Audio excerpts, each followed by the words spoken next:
Magandang araw, Sir Wilbur po, at your service. Narito ang ETUlay upang gabayan ka sa inyong pag-aaral upang lubos na maunawaan ang iba't ibang paksa o subject.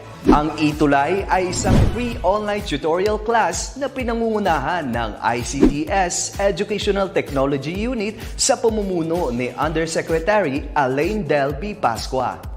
Ang programang ito ay hindi lamang para sa mga bata, kundi ito rin ay magsisilbing gabay sa mga magulang at mga guro kung paano nila ituturo o gagabayan sa bawat asignatura ang kanilang mga anak o mga estudyante. Sa kasalukuyan, ang self-learning module mula sa rehiyon ng Calabarzon at kilala sa tawag na pivot ang ginagamit sa ating ETUlay online class. Kaya ano pang hinihintay ninyo? Ihanda na ang inyong mga ballpen o lapis, papel o kwaderno at samahan kaming itulay ang pagkatuto para sa bawat batang Pilipino. Sama-sama tayong magtutulungan para malampasan ang mga hamon sa panahong ito. Halina't matuto kasama ang inyong online tutor sa oras na ito.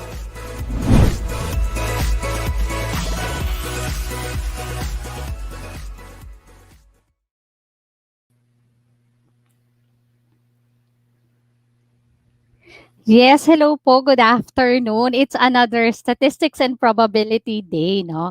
So, it's every 4:40 I'm going to see everyone dito po sa ating channel and I'm happy to see, ayan, nandito na yung ating mga kasama, si Ibrahim. Hello, good afternoon. Si Sir Ariel, andyan na din. So, last time we discussed about identifying parameters of for testing in given real life problems. Yan. Ito yung diniscuss natin last time. Yan.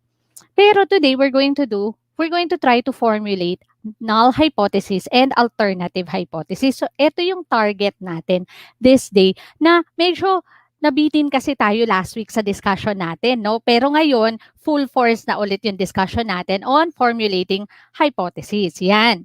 Ngayon, sa formulating hypothesis, ano yung importanteng malaman natin? Importanteng malaman natin, ano ba yung null hypothesis at ano ba yung alternative hypothesis? When we talk about null hypothesis, yan. Null hypothesis, it states that there is no difference. Actually, there is no significant difference. Yan. So, pag sinabi natin no significant difference, ibig sabihin, may difference, pwedeng merong difference, pero ang tanong, ganun ba ka-importante yung difference niya? Yan. Okay. It's a matter of magbabago ba yung decision natin through this particular result. Yun yung sa null hypothesis. But basically, pag null, hindi magbabago. Pero there's another hypothesis which we call alternative hypothesis. When we talk about alternative hypothesis, in this case, it states that the population parameter has some statistical significance. Yan. So, ibig sabihin, statistical significance. Ibig sabihin, teacher, ibig sabihin may difference. Exactly. May difference at yung difference niya ay very significant para sa magiging decision natin. Pwedeng smaller, greater, or different with the hypothesized value. Yun yung null hypothesis natin. Parang ganito lang yan eh. Halimbawa, nag-identify kayo, no? Sinabi, may nabasa kayong statement na ang isang estudyante, it will take him 240 minutes to finish accomplishing her task or her homework with the use of internet, sabi. Pero napag-isip ka bilang isang estudyante, no? Napag-isip ka, totoo nga ba na 240 minutes nga ba? Baka naman greater. Baka naman higher. Or baka naman iba lang, hindi lang equal sa 240 minutes. Kapag nagkaroon ka na ng ganong idea, it's an avenue for us to conduct hypothesis testing. Ganun pala yung teacher. Yes, kasi yun yung common understanding ng lahat. Nagkaroon ka ng sudden thinking about it na parang sudden doubt na baka hindi naman totoo. Bakit parang sa amin hindi naman ganon? Okay. That's why when we talk about alternative hypothesis, parang ito yung real-time effect. Ayan, ito yung sinasabi natin. Kapag pinag-uusapan natin si null hypothesis, it's actually represented by H sub 0. Anong ibig sabihin? There is no observed effect. Okay, anong ibig sabihin nito, teacher? Halimbawa, nag-conduct ka ng hypothesis testing. Tapos, na-found out mo, and of course, you applied statistical procedure, yung collecting data, organizing, analyzing, yan yung parang statistics 101 natin, di ba? Kapag nag-conduct ka ng statistical treatment together with the null hypothesis, ibig sabihin, tinitingnan mo, may pagbabago ba siya dun sa nasabi? Dun sa sinabi na 240 minutes, halimbawa, may pagbabago ba siya dun? Kung walang pagbabago, ibig sabihin kung ano yung 240 minutes yung nabasa mo at nung nag-conduct ka ng sarili mong experiment with your friends, na-found out mo na, oo nga, tama siya, 240 minutes. Walang nagbago dun sa nalaman mo at dun sa naging resulta ng experiment mo. Then, we actually failed to reject the null hypothesis. Hindi natin siya mare-reject. Bakit? Kasi nga, tama siya eh. Yan. The null hypothesis is often an initial claim. Yan. Pag sinabi nating initial claim, yan yung nakalagay dun sa pinaka-konteksto. Yan yung nakalagay, yan yung nabasa mo. Yan yung nalaman mo. Yan yung nakalagay dun sa statement na kung saan itatry siya na ano, na i-direct or i-redirect ni alternative hypothesis. That's why when we talk about alternative hypothesis, it means that there is an observed effect. Teacher, dito may epekto. Ibig sabihin, nung nag-conduct ka ng sarili mong hypothesis testing, nalaman mo na, hindi 240 minutes, higher pa dyan sa 240 minutes. Yan. Pag kinompare mo lang yung mean nila, that's mere comparison. Pero kung ang gusto mong tingnan is yung significant difference nung naging resulta mo, then that is not just a mere comparison, pero dun na papasok yung hypothesis testing. Ang galing, no? Okay, let's continue. The alternative hypothesis is what you might believe to be true. Okay? Because this is your assumption. Okay, teacher, nanggaling yan sa'yo. Kumbaga, in principle, galing siya sa'yo or galing siya sa isang librarian na naisip niya. Hindi. O kaya sa isang registrar na naisip niya. Yung enrollment last year, parang mas mataas ngayon. Ngayon, ang tanong, significant ba yung taas niya? Nakatulong ba dun sa school natin yung taas niya? Yun yung next na ano natin, no, na point natin. Or, we hope to be true. Yan. So teacher, parang yung null hypothesis, opposite niya si alternative hypothesis. That's actually the deal, no? Okay, so let's continue. How do we state the null and alternative hypothesis correctly? Kasi pwede naman natin siyang state, no? Kaya lang sana yung proper way ng pag-state. Yun yung i-goal na matapos natin ngayon. Ano yung una? Identify the parameter in a given problem. Kailangan alam mo yung parameter. Ano ba yung mga parameter? Is it the mean, the median, the mode? Or is it the standard deviation, the variance, the mean absolute deviation, or the range? Yan, lahat yan. Yung mga measures of central tendencies, measures of variation, those are parameter. Kapag nanggaling siya sa population. Okay.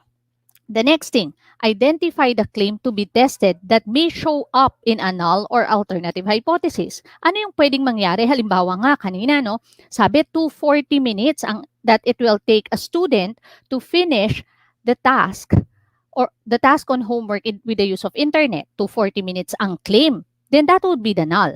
Ano yung alternative? Sabi nung isa, baka hindi 240 minutes. Baka naman higher. That's the alternative. So, yun yung mga lalabas dun sa isang problem para makita nyo, para ma-identify natin yung correct parameter. Next, we're going to translate the claim into mathematical symbols or notations. Normally, the things that will transpire in our discussion sa hypothesis ay yung equal sign, yung not equal to, yung less than, yung greater than or equal to, at yung less than or equal to. Pero aalamin natin, ano lang ba yung pwede natin gamitin para sa null hypothesis at ano lang ba yung pwede natin gamitin para sa alternative hypothesis. Okay, kasi bago tayo, sabi nga nila, di ba, bago tayo practice nung skill, kailangan na master muna natin at naintindihang mabuti yung skill. Sa punto na to, tinatry muna nating intindihin paano ba mag-hypothesize. Yan. Let's take a look at the given. Good afternoon po. Ayan. Let's take a look at the given items. Okay. Now, ayan. The average weight of all grade 11 students in senior high school is 169 centimeters. Sabi dyan, Is this claim true? Okay. Ngayon, hindi naman natin muna sasagutin yung is this claim true. Doon muna tayo sa part ng paggawa ng null hypothesis at alternative hypothesis. Babalikan ko lang, no? When we talk about null hypothesis, ayan, formulate first the null hypothesis, then alternative hypothesis, or actually either way, based on 3 different ways in writing the hypothesis, as illustrated below. Teacher, wala. Okay, i-illustrate natin. Ang null hypothesis, since there's no difference, babalikan ko lang, no observed effect or no difference. Sabi kanina, no significant difference. So, kung walang difference dun sa isang mean, sa mean ng isa, kung wala siyang significant difference, then the null hypothesis make use of the symbol equal, greater than or equal to, or less than or equal to. Basta may equal to, meaning there's a chance that it will be the same as the given, then that would call for the null hypothesis. On the other hand, the alternative hypothesis would be the complement of the null. What would that be? That means if this is equal to, ito ay not equal to. Kung ito ay greater than or equal to, ito ay less than. Walang equal to, ang alternative hypothesis ay walang equal kasi hindi siya nag-a-agree na pareho nung mean ng una yung magiging resulta niya. Kaya nga nagkaroon siya ng assumption na baka hindi, no? Baka hindi siya pareho. Baka mas maliit siya or baka mas malaki siya. Ito yung mga symbols na ginagamit natin sa alternative hypothesis at ito yung mga symbols na ginagamit natin sa null hypothesis. O, di ba? Napaka-interesting talaga ng hypothesis testing at talagang kailangan malaman natin siya kasi dito magsisimula ang lahat. Ngayon, ano kaya ang pwede nating maging, okay, H sub 0, that's the null hypothesis. Ang alternative naman natin is H sub A, yan. Ano kaya ang pwede nating magiging, anong tawag dito? Null hypothesis dito. Sige, medyo mahaba-haba yan, teacher, ha? Yung mga sagot natin. Sige, si teacher na ang magsusulat, no? Okay, what we can actually do here, ayan.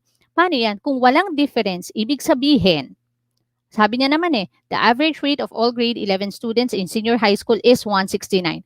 So, ang average rate ay eksaktong 169. So, ibig sabihin, the average, ano ko na lang ha, weight of grade 11 students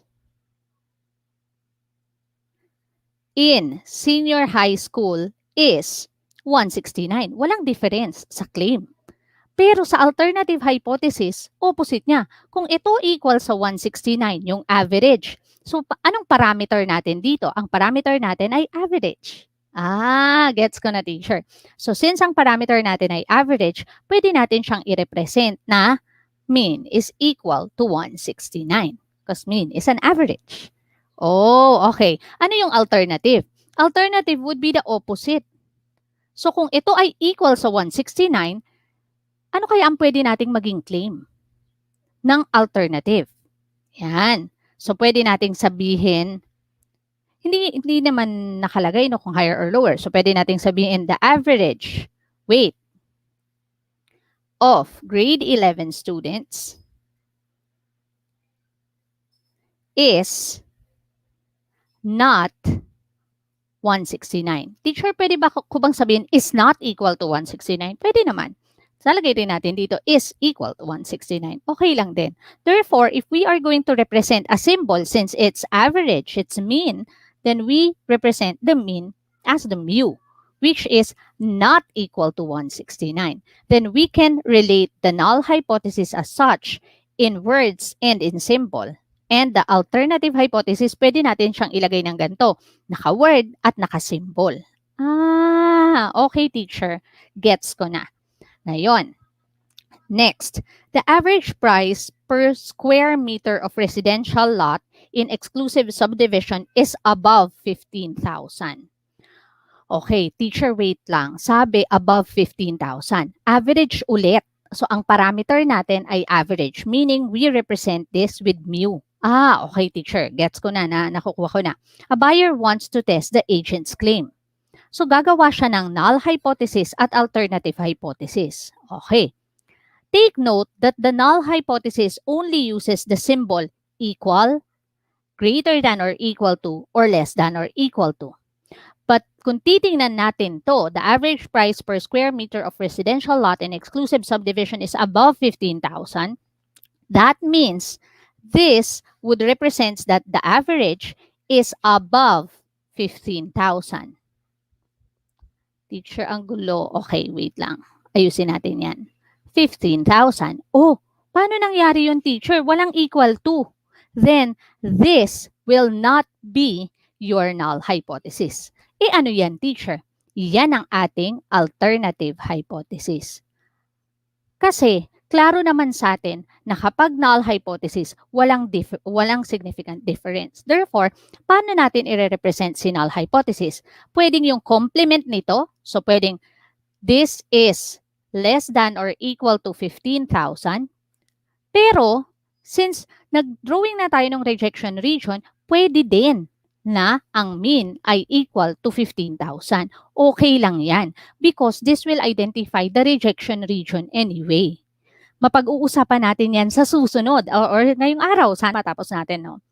So yan, so naintindihan natin, teacher, so i-represent ko pala yung symbolic representation ng parameter, yes, tapos i-identify ko na saan ba to magfo-fall. Wala siyang equal to, so hindi siya pwedeng mag-fall, saan? Sa null hypothesis ko, magfo-fall siya sa alternative hypothesis natin. From there, makukuha na natin yung null. Okay, teacher. Okay, now let's look at another problem. Yan. Okay, wait lang, liitan ni teacher. Babasahin ko muna din, liliitan ko. Sige, liitan na natin ng konti kasi wala na tayong space, no? Ayan. Dito ko na lang ilalagay sa gilid. Ayan. Holistic Fitness Center claims that their members reduce an average of 13. Okay. So, nagre-reduce daw ng ilan? 13 pounds. Okay. After joining the center, an independent agency wanted to check this claim, took 40 members, and found that they reduced an average of 12 pounds with a standard deviation of 4 pounds. Determine the null and the alternative hypo. Ang dami namang sinabi, teacher. Kailangan alam nyo kung paano nyo i-identify ang parameter. Dito sa una, sinabi niya, ang claim daw ng fitness center claims that their member reduced an average of 13 pounds. Remember, when we talk about null hypothesis, ang null hypothesis ay the initial claim. Normally, the initial claim. In this case, will this be part of the normally? Yan yun eh. Next, an independent agency wanted to check this claim, took sample of 40 members. Pag nag-take ka ng sample ng 40 members, then that would not speak of the population anymore. Kasi naging particular ka na, kumuha ka ng 40 samples. So, ibig sabihin, this talks about the sample, not anymore the population. Therefore, ang parameter natin ay yung 13 pounds. Average na 13 pounds. Pero sabi nire-reduce, o di less than. The mean is reduced by 13, less than 13. Okay. Sige, teacher, gets ko na yung part na yan. So, therefore, wala na namang equal to, then our null hypothesis and our alternative hypothesis can be crafted. Saan to magfo-fall? Sa alternative. The mean is less than 13. Our null will be the mean is greater than or equal to 13 or the mean is greater than or equal to 13. So, pareho lang, teacher. Equal to 13. Paano yung teacher magkaiba? Huwag kayong mag-alala kasi later on, pag-uusapan naman natin yung rejection region. So, either way, yung, the mean of equal to 13, nag-identify siya na walang difference. Okay. Yan. Sige, diretso pa tayo. Sige pa nga, teacher, more examples para mas maintindihan namin. Okay, let's have our next example. The treasurer of the municipality claims that the average worth of families in the municipality is at least, the average net worth of families in the municipality is at least 730,000.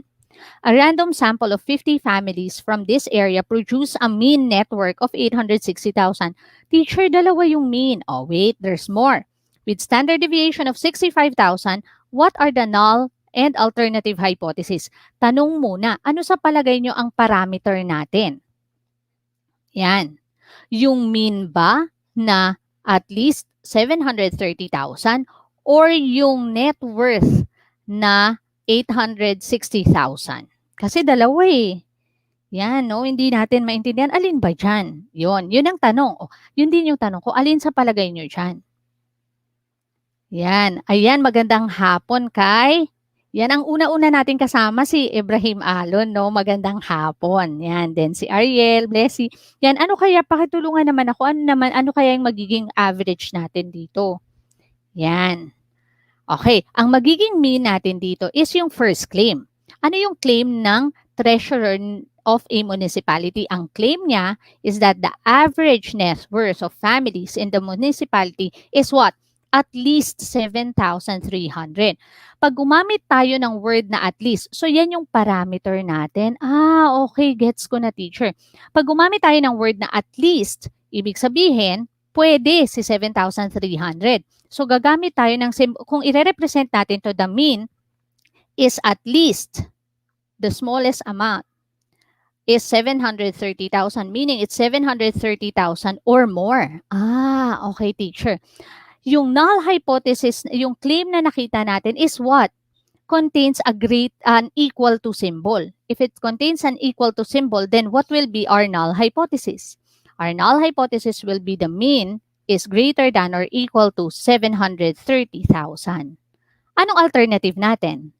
Opposite niya. At wala yung equal, take note. So the mean is less than 730,000. Ayan. Sana nagkakaroon ng linaw, Kuku. merong comment, no? Oo nga, no? Ang laki kasi ng network. Pero families naman yan. Baka naman per year yan. Pero kahit na, no, malaki pa rin. Okay lang yan. Okay. So, let's continue.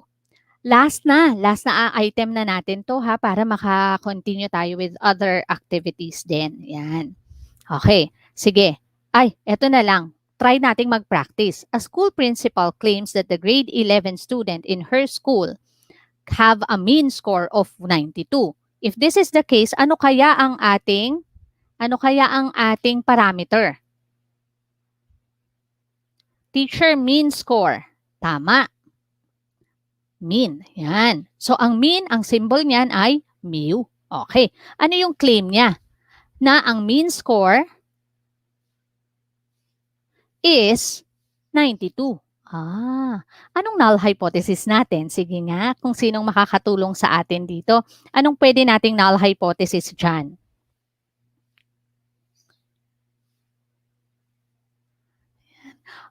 Sumagot pala si Juanito kanina, no? Very good. Pwede ring equal yun, Pwedeng equal. Walang ano yun, walang caso. Or, sige, mean is equal to 730,000. Yan. Kasi magkakalaban na naman dyan sa rejection region bago tayo magdesisyon. So, anong null hypothesis natin? Ang null hypothesis natin is 92, no? So, walang difference. So, yung mean ay 92. Anong alternative? Wala na sinabi. So, pwedeng mataas, pwedeng mababa. So, the mean is not equal to 92. Yun ang pwede nating maging alternative. Gets ko na, teacher. Pag may direction, saka lang pala magle-less than. Yes. Pag gumamit kayo ng greater than at less than, saka lang tayo magkakaroon din ng inequality symbol na greater than at less than. Yan yung sumagot si, Miss Bonvar. Ang sabi ni Miss Bonvar, mean is not 92. Ang galing Okay, next. A certain product produced by a manufacturing company is supposed to weigh at least 12 pounds. So, pag sinabi natin at least 12 pounds, identify muna natin, ano yung parameter? Weight. Ano yung weight? Average weight.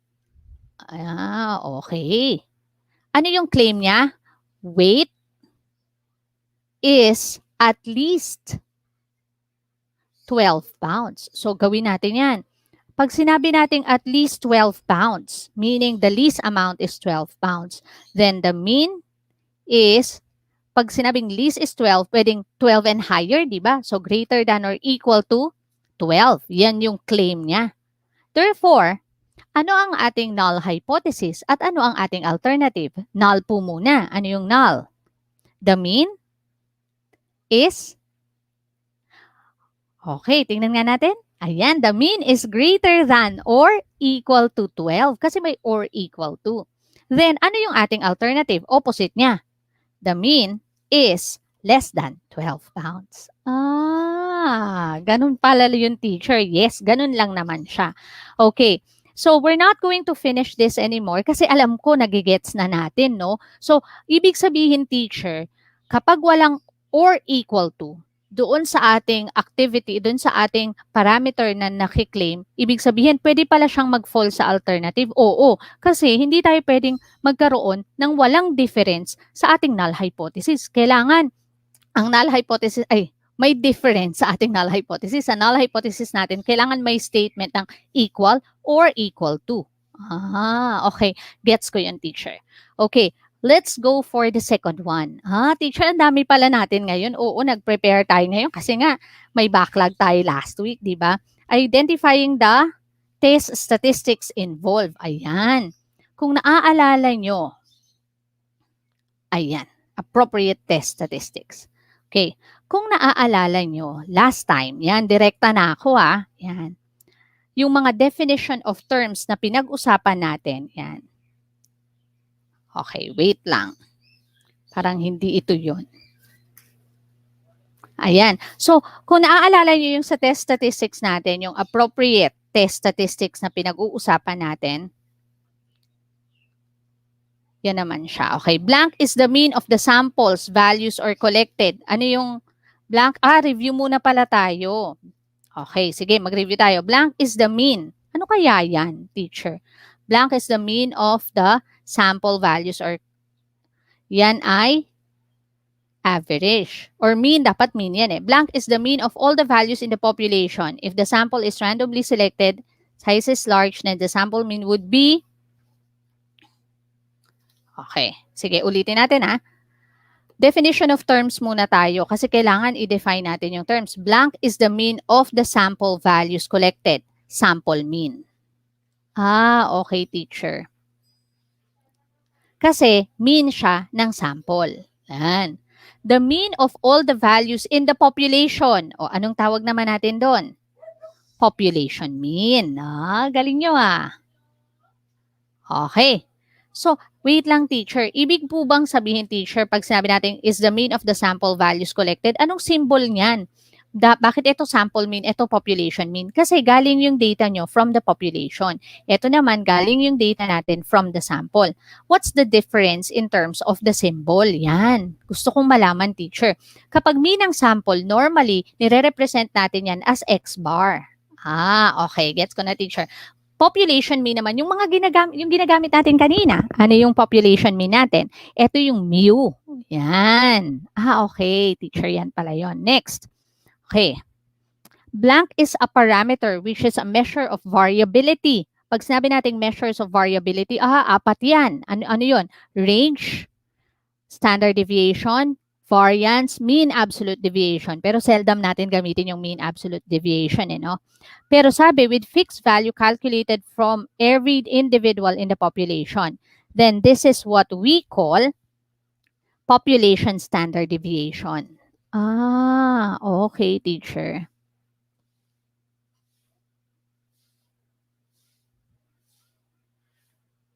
Kasi galing siya sa population. Tapos, ito naman is a statistic. Tignan nyo parameter to because, remember, ang flow ng data natin is when we get the data from the population, the data that we get, the characteristic of data that we get is actually the numerical characteristic of data, yun yung mga population standard deviation, yan ay tinatawag na parameter. Pero pag galing siya sa sample, ang tawag natin dito ay statistic. Statistic, which means this measure of variability is calculated for only some of the individuals in a population. Pero anong tawag natin doon? Tawag natin doon ay sample. Population yung kanina, teacher Oo nga. Sample. Yan, kasi statistic siya. Sample, standard deviation. Okay. Ano nga bang ginagawa ni standard deviation?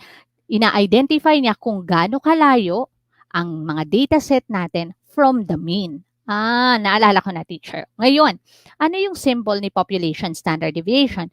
When we talk about population standard deviation, ito yung sigma. Ay, okay. Alam ko yan, teacher. Yan, kasi ginagamit nyo na yan last time, no? Now, ano naman yung sa sample standard deviation? A lowercase s. Yan ang ginagamit natin for sample standard deviation. Pag nakita nyo yan, uy, standard deviation yan ng sample. Pag nakita nyo to, uy, standard deviation yan ng population. Okay, next. Blank indicates how the population data points are spread out. Gaano daw kalawak yung tinatakbo ng data natin kasi ito yung squared deviation.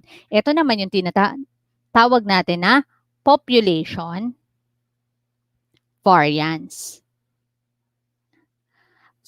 Mas ginagamit si standard deviation kasi pareho siya ng unit ng ating data. Itong unit na to ay naka-squared kasi. So, yan yung symbol ng population variance. Kasi si standard deviation ay sigma squared naman si variance. Ngayon, okay. Okay, thank you, Ms. Bonvaro. Sabi niya, sigma and sigma squared. Yes, you have to be familiar with the terms. Kasi bakit natin kailangan maging familiar sa terms? Kasi ito yung tutulong sa atin later on. Okay, population variance is known. Ano kayang klaseng test? Ayan, naka-identify na. Bakit z-test ang ginamit, teacher? Okay, tingnan natin I-observe natin. Known si population variance. Ibig sabihin, known din si standard deviation. Kasi square root lang naman natin yan si variance. Population is normally distributed. Ang number ng sample, kung natatandaan nyo, kapag ang number ng sample nyo greater than or equal to 30 at ang population standard deviation is known, automatic ang gagamitin natin ay z-test. Okay, teacher. Next. Kapag naman ang population variance is unknown, that means the population standard deviation is unknown. Automatic yun. Kasi nga, square root niya lang yan, makukuha na natin yung population standard deviation. Walang variance. Di wala rin siya. Pero, ang population, ang sample size natin ay less than 30 at ang sample standard deviation ay known, therefore, we can use t-test. Okay. Now, mayroong existence ni central limit theorem. Sinasabi ni central limit theorem, kahit hindi normal or normal. Ayan, sabi niya, a population may not be normally distributed pero close to a normal distribution habang dumadami yung sample size. Ibig sabihin, sinasabi niya na kapag by central limit theorem, kahit hindi normal ang distribution at ang n is less than 30 or considered sufficiently large, meaning greater than that, at ang population standard deviation is unknown or known, pwedeng known or unknown, use z-test by replacing the population standard deviation by the sample standard deviation. Ibig sabihin, z-test ang gagamitin natin pag ang population is sufficiently enough. Yan. Okay. Or considered sufficiently large. Dapat pala greater than or equal to to. Pakipalitan na lang. Yan. Ngayon, teacher, sige, gawan nga natin siya, teacher, ng table. O, gawan natin siya ng table. Sinasabi lang dito na when the value of sample size, kasi ang ina-identify natin ano ang tamang test statistic ang gagamitin ko? Mag-z-test ba ako or magti-t-test ako? Yun yung gusto nating alamin. Kapag ang sample size, n is sample size, no, ay greater than or equal to 30, dalawang sitwasyon ang pwedeng mangyari. Pwedeng the standard deviation is unknown or the standard deviation is known. Yan. Kapag naman ang sample size ay less than 30, okay, less than 30, at ang standard deviation ay pwedeng known at pwedeng unknown. So, 4 na sitwasyon pala ang pwedeng mangyari, teacher. Exactly.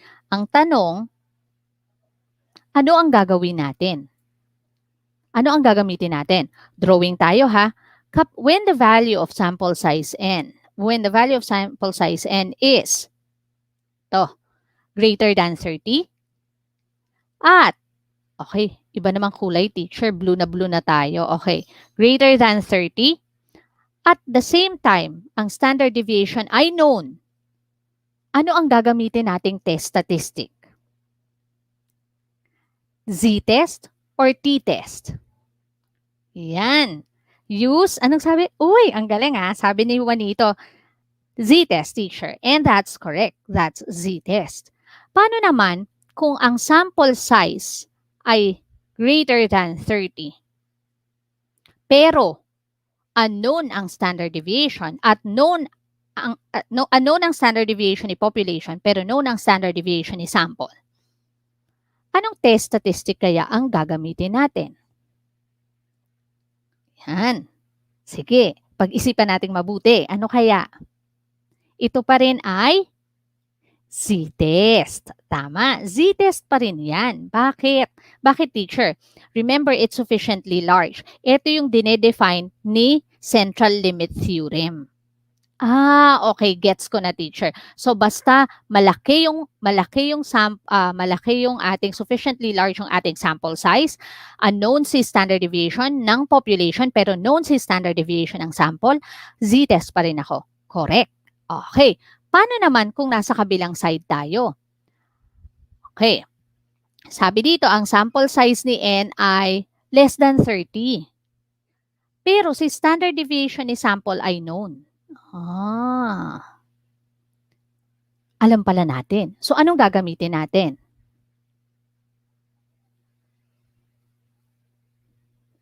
Ang pwede natin gamitin dito ay t-test pa din. Remember, basta known si standard deviation or sufficiently large ang ating sample, ang gagamitin pa rin natin ay z-test. Yan. Ganun pala yung teacher. Yes. So, teacher, kailan lang natin gagamitin si t-test? Si t-test gagamitin natin kapag mababa ang sample, unknown si standard deviation ni population, then that's the time we are going to use the t-test. Okay, teacher. Gets ko na. Nakakalito lang siya, no? Pero sabi kasi dun sa, if you're going to remember the definition, it's either if the population is sufficiently large or the standard deviation is unknown. Hindi niya sinabing and. It's an or. So, ibig sabihin, either of the two, we can use the z-statistic. Yon. Or the z-test. Yan. Kailan naman yung t-test? Kapag mababa at unknown si standard deviation. Pero kapag mataas, pwede natin pa rin gamitin si z-test dahil present pa rin naman si standard deviation. Bakit? Sino ang nagde-define nun, teacher? By central limit theorem. Yon. Okay. So, gets ko na, teacher. Ngayon, identify natin ano kaya yung appropriate test statistics dito. Pero kailangan i-analyze natin mabuti yung problem natin. Sige, ito yung problem natin. Analyze natin mabuti itong problem na to. Okay. Sige, teacher. Pagtulungan natin yan. A manufacturer claimed that the average life of batteries used in their electronic games is 150 hours. So when we talk about 150, okay, ito yung initial claim yan. The manufacturer claimed that the average life of batteries used in electronics is 150 hours. Average to. So ito ay mean. Okay. So anong binigay? Binigay si mean ay 50. Okay. Tapos may kasunod, teacher. It is known that the standard deviation of this type of battery is 20 hours. Uy, binigay yung type daw ng battery na yon base dun sa 150 hours. Ang standard deviation niya ay 20. Ano yun? Standard deviation ba yan ng population or ng sample? Definitely ng population. Yan. Okay, teacher, parang nagkakaroon na ng linaw. So ano pa? Next, a consumer wished to test the manufacturer's claim and accordingly tested 100 electronic games. So, sabi, nagtest daw siya ng 100 electronic games using the battery. So, ano tong 100? Yan ay sample size, teacher. Okay. Okay. It was found out that the mean is equal to 144. May isa na namang mean, teacher. Ito naman yung mean kasi na-found out niya eh. So, ito yung mean ng 100 samples. So, meaning, ito yung mean ng sample. 144. Tingnan natin sa table. Meron ba siyang standard deviation ng population? Check. Ay, blue gamitin ko para mas distinct, teacher. Ibang color. Okay. Population standard deviation. Check. Teacher, Sufficiently high ba ang kanyang sample size? 100. Oo, greater than 30, greater than or equal to 30 yun, pasok. So, anong gagamitin natin? Z-test or t-test? Yan, sa problem na to. Tandaan natin, meron tayong standard deviation. Balikan ko yung table. Ay, yung chart. So meron ako nito, known, at ito ay sufficiently high. Check tong dalawa. So ano yan? Tama, z-test teacher ang gagamitin. Evidently, z-test talaga ang gagamitin natin dyan. Very good. Kaya nga ang lesson natin ngayon ay identifying the appropriate parameter. Bakit hindi binigla yung lesson nyo na ibinigay na lahat? Hindi pwede kasi nga kailangan namnamin natin yung bawat lesson sa start. Kasi pag hindi nyo siya naintindihan, magulo talaga siya in the end, di ba? Ngayon naiintindihan niyo na, feeling ko ang galing niyo na. Okay, sige, next tayo. An English teacher wanted to test whether the mean reading speed of student is 550 words per minute. Anong parameter natin? Mean. Ng ano? Anong mean? 550 words per minute. So, sulat na agad natin yan. Yan yung claim. So, that's the mean, teacher. 550. Correct. Okay, next, a sample of 12 students. Ano yung 12? That's the N, 12. The sample size na teacher, yes. Ano naman yung sample mean? Sinabi na pala, revealed a sample mean. Hindi na tayo mag-iisip. Sample mean niya daw ay 540. So, sample mean ay 540. Kailangan lang, kabisado nyo yung symbol. Pag hindi kabisado yung symbol, mahihirapan kayo dyan. Okay, words with a standard deviation. So, a sample of 12 students revealed a sample mean of 540 words per minute with a standard deviation of 5 words per minute. Ang 5 words per minute ay naka-anchor dun sa 12 students. So, ito ay sample standard deviation, which is 5. Okay, teacher. At 0.05 level of significance. Saan natin yan gagamitin, teacher? Huwag kayong mag-alala later on. Chunk by chunk muna tayo. Nag-identify muna tayo ng appropriate test statistics. Ano sa palagay nyo ang gagamitin natin? Z-test or t-test?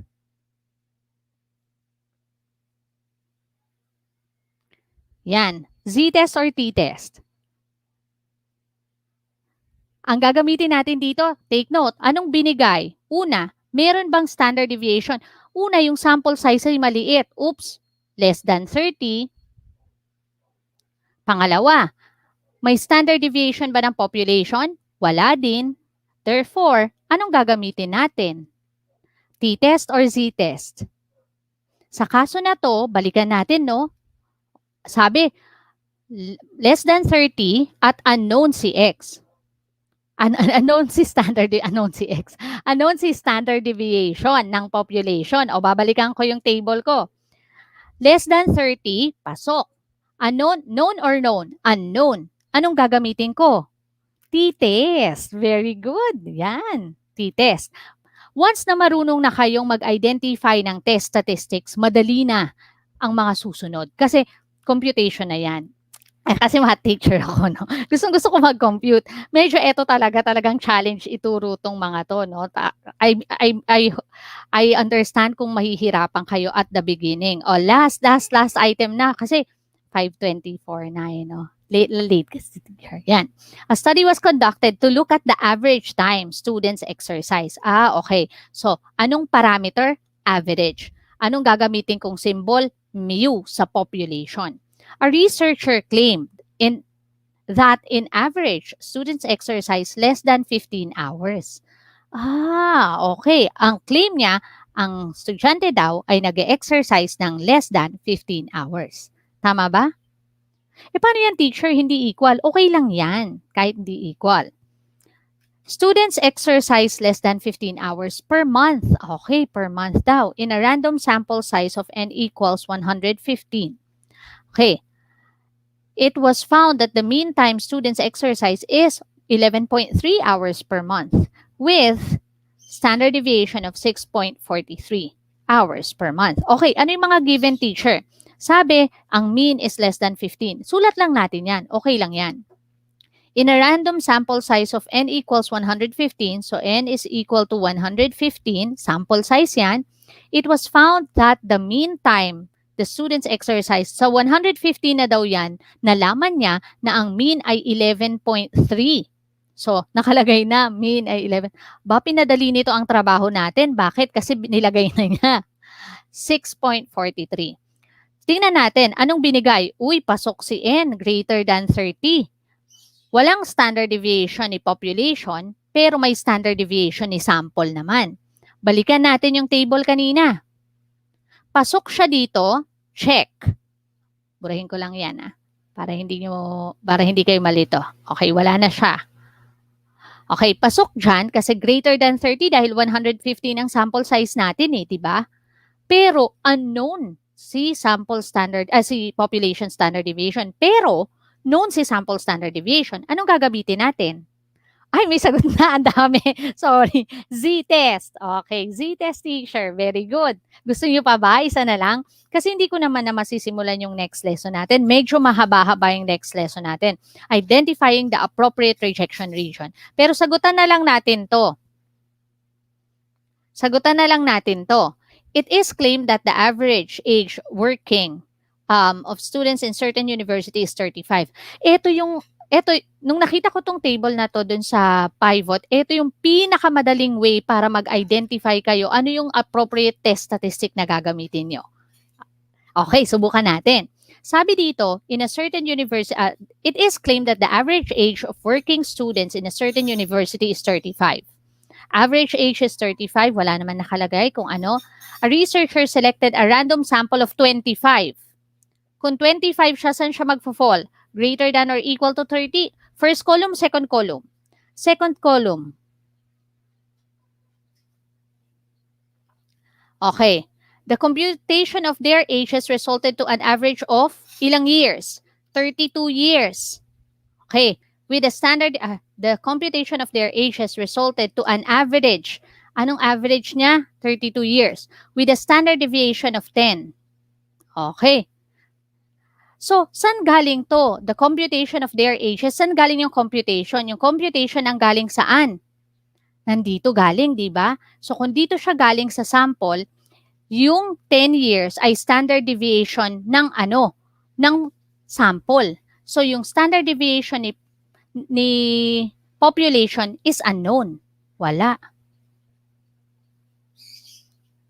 So, paano yan? Ay, check pala. So, ang standard deviation ni population, unknown teacher. Anong gagamitin ko? Balik tayo sa table. Less than 30 siya. Unknown to. Anong gagamitin ko? T-test. Yan. Ang galing ni Alexis Okay, next tayo. Last na. Okay lang ba? Last na. Based on the report of the student, kasi may, sabi nung isang, medyo nalito daw siya. Pero,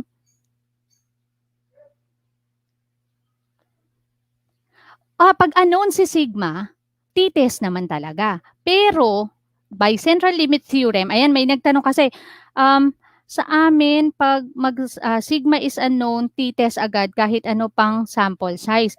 Kaya lang, di ba sabi sa central limit theorem, kung sufficiently large naman, greater than or equal to to, kung sufficiently large naman, yan, use z-test by replacing population standard deviation by sample standard deviation. Yun, by central limit theorem, no? Pwede naman kayong magtanong kay teacher about it. Okay lang yan. Okay, ngayon. Based on the report of the school nurse, the average height of grade 11 student has increased. 5 years ago, the average height of grade 11 students was 170 centimeter with a standard deviation of 38. Ito ay 5 years ago, yung standard deviation ay 38. Ibig sabihin, known or unknown. Kung ang standard deviation nyo ay 38 at ito ay nangyari 5 years ago, ang standard deviation, ito ang magiging standard deviation kasi yan yung initial claim. Okay. She took a random sample of 150. Okay. And derived the average height of 165. So, unknown siya, ilan yung sample? She took a random sample of 150. Known, tapos more than 30, kasi 150 siya. So, known to. Anong gagamitin ko? Ang gagamitin ko, teacher, ay z-test. Gets ba? Ayan. Correct. Z-test. Yan. para kung gusto niyong makuha yung reference na ginagamit nating material, ang reference na ginamit kong material para dito ay yung sa Pivot. Even the exercises na binibigay ko, galing din ito sa Pivot. Yan. Nung activity natin. Yan. Okay ba? So I hope naliwanagan ang lahat, no? If there's confusion about it or you can refer to the Pivot region 4A na ano tawag dito? Na material. Wait, papakita ko sa inyo yung Pivot ha. Just a minute. Okay. Ay, sige. Wait lang. Hindi ako makatayo. Yan. Kasi hindi naman ako pwedeng makatayo dyan. Pero I hope you understand. Klaro naman ba yung mga usapan natin? I hope na klaro ko sa inyo. Ayan. Yan. Hindi, may chance pa. Ngayon, kung ano naman, pwede nyo namang i-clarify yan. Ika-clarify nyo on the different materials that you have, kung sakali man. Kasi ako ang reference nga ako. Kasi pwede nyo gamitin yun, pwede nyo yung tingnan kung paano yun, no? Kung paano yun mangyayari. Kamusta naman yung iba? Nakakasunod naman? Yan, kasi sabi ni, okay, medyo may mga nalilito, no? So, medyo may confusion ng konti. Pero, kung titingnan nyo yung flow ng discussion naman natin from z-test, naalala nyo si z-test? Kailangan ang n is greater than or equal to 30, gagamitin natin si z-test, at kailangan gamitin din natin ang z-test kailan? Kapag known ang standard deviation. Teka lang titingnan ko kung nandito siya sa akin. Yan. Anong week ba natin si z-test? Yan. Sige, ganito na lang. Re-reviewin natin siya next week para sa inyo, para makita nyo yung cohesive flow ng discussion natin. Remember, kapag ang sample size ay sufficiently large, yan. So, pwede natin yung gamitin. Pero, i-replace natin si standard deviation ni population by standard deviation of sample. Pero, yan. Okay. Pero kung merong mga confusion, yun na nga. Ang pwede kong ma-recommend sa inyo, hanapin nyo yung Pivot Region 4A na modules. Kasi nandun yung napaka-clear ng discussion nila, ng mga data, ng mga activities doon and all. Yan. I hope you learned something. I'm sorry, no? Kasi, syempre, medyo nakakapos tayo sa oras. So, today we discussed about, yung una nating diniscuss, how to formulate the null hypothesis and the alternative hypothesis. At the same time, ngayon naman, nag-identify tayo ng appropriate test statistic. Yan. Siguro, para dun sa iba na medyo na-challenge pa on this topic, magbibigay pa tayo ng ibang proof at ibang example next meeting. Yan. Thank you so much for listening and I hope you understand everything. Yan. Everything that we discuss today. Yan. So, yan. Yes, thank you so much. Sana and you can always verify everything. Yun nga yung sinasabi ko, you can always verify everything that you've learned here. Pwede nyo siyang i-verify dun sa activity sheets natin on Region 4A. And if there's anything na ika-clarify, meron naman tayo laging every week na discussion for that. So I'll see you again next week. Thank you so much. Have a great afternoon. God bless everyone. Be a blessing to everyone, as always. Sigurado ako na marami ka na namang natutuhan sa ating ETUlay tutorial session ngayong araw. Tandaan, ito ay hindi lamang para sa ating mga mag-aaral, kundi pati rin sa ating mga minamahal na guro at mga magulang na kaagapay natin para maituloy ang pagkatuto sa kabila ng nararanasang pandemya. Patuloy ding sumubaybay sa DepEd TV para sa mga araling ginawang video episodes. Mapapanood ito mula Lunes hanggang Sabado, alas 7 ng umaga hanggang alas 7 ng gabi sa inyong mga telebisyon. Abangan sa Lunes mula 1:00 ng tanghali ang iba pang aralin sa ating ETUlay free online tutorial session sa Science. I-like and subscribe at manatiling nakasubaybay sa ating ETUlay tutorial session sa DepEd Edtech Unit FB page at Educational Technology Unit channel sa YouTube at sa DepEd Tayo at DepEd Philippines social media accounts. Paalam!